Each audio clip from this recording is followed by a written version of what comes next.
Ating tinulang isda, tinulang tuna. Nakabili ako ng isang pirasong tuna. Yan yun. Sariwa pa naman siya.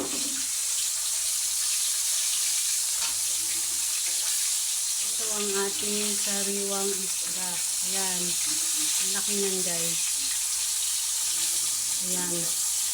Tuna.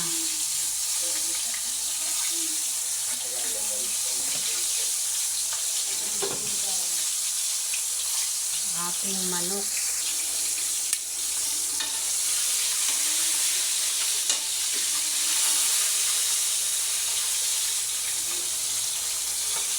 Simpleng chicken lang to. Asin bacon lang nilagay ko para ano, luto yung ilalim. Kasi ayaw nilang kainin pag hindi masyadong luto yung ilalim ng manok.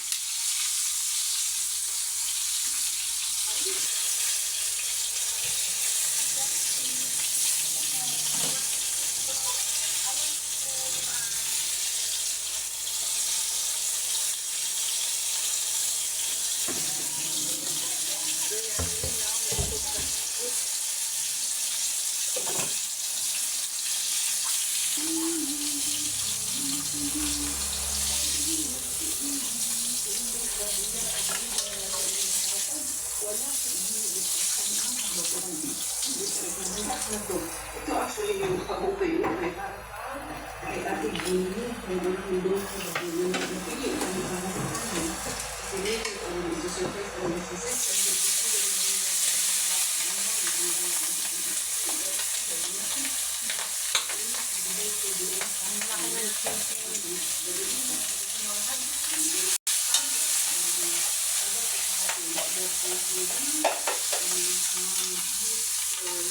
Laki yung chicken.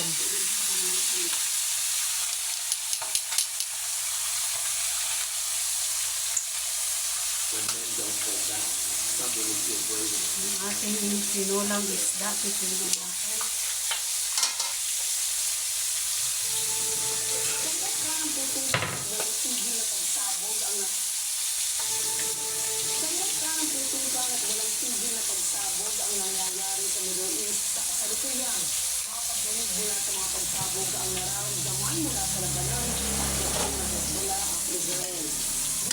Tinulang isda.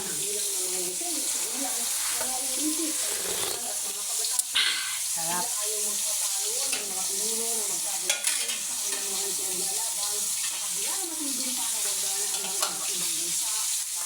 Lagay natin ang ating gulay.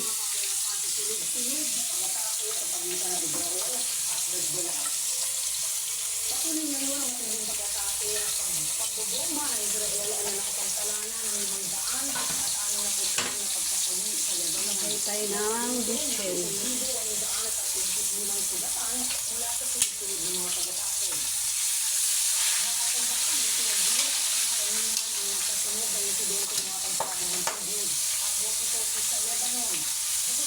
Sabog na naganap naman sa Iran na dinaluhan ng maraming tao para sa burol ng 4 na biktima. Ayon sa naghahanap nila sila sa 20 katao ang nasali habang nasa 450 katao naman ang sugatan sa pagsabog ng walkie-talkie noong Miyerkules. Karagdagan lamang ito sa nasa 12 katao na namatay ng Martes kung saan ay aabot naman Yan, sarap na ng ating sabaw. Tinulang tuna. Mahal ang isda ngayon, guys.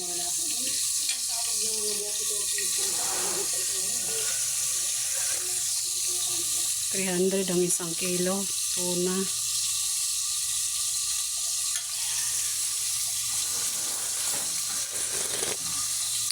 Sarap. Masarap. Ilang konti ng asin. Konti lang naman.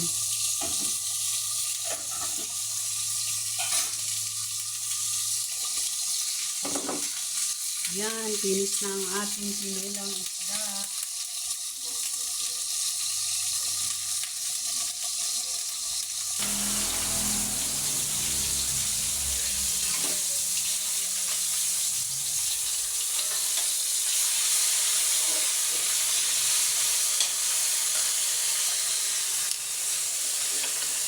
Ito na ang ating.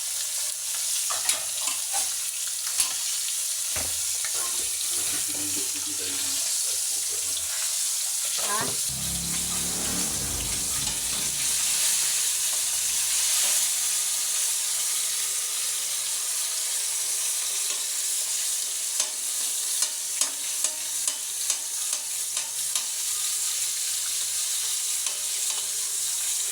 Simpleng fried chicken.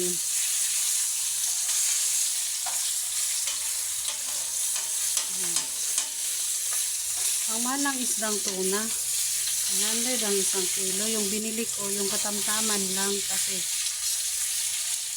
para may sabaw si Uno. Si sabaw kasi yun si Uno.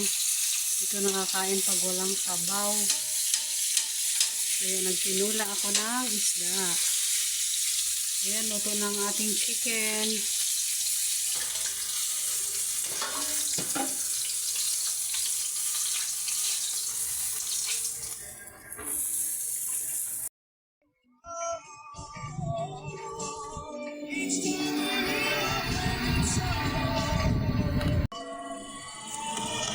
Ayan guys, ang ganda.